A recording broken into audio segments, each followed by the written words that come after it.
Chapter 25. The Aleuts never again came to the island of the Blue Dolphins, but every summer I watched for them, and early every spring I gathered shellfish, which I dried and stored in the cave where I kept my canoe. 2 winters after they left, I made more weapons, a spear, a bow, and a quiver of arrows.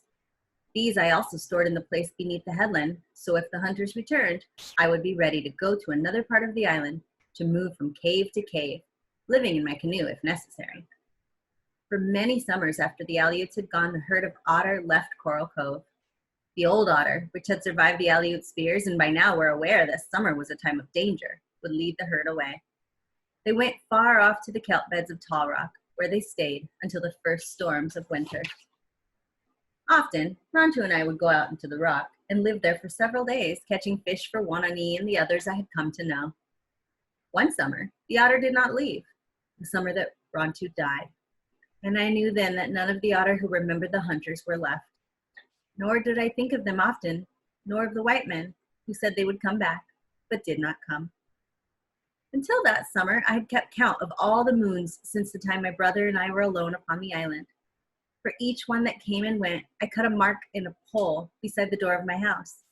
There were many marks, from the roof to the floor. But after that summer, I did not cut them anymore. The passing of the moons now had come to mean little, and I only made marks to count the 4 seasons of the year. The last year, I did not count those.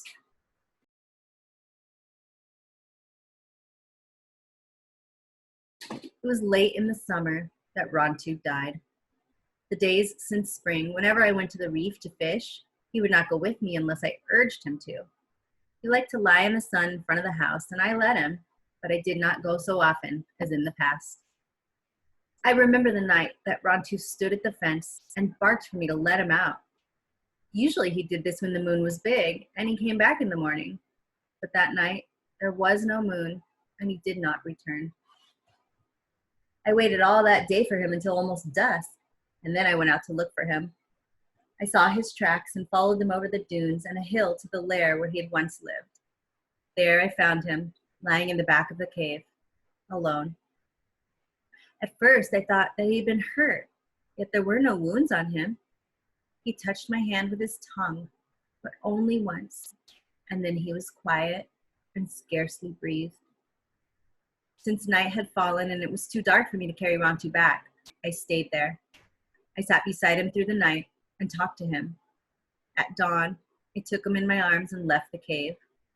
He was very light, as if something about him had already gone.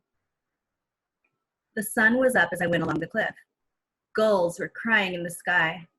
He raised his ears at the sound, and I put him down, thinking that he wished to bark at them as he always did. He raised his head and followed them with his eyes, but did not make a sound. "Rontu," I said, "you've always liked to bark at the seagulls. Whole mornings and afternoons you've barked at them. Bark at them now for me." But he did not look at them again. Slowly he walked to where I was standing and fell at my feet. I put my hand on his chest. I could feel his heart beating, but it only beat twice, very slowly, loud and hollow like the waves on the beach.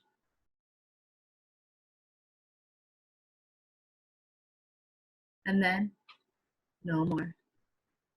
"Rontu!" I cried. "Oh, Rontu!" I buried him on the headland.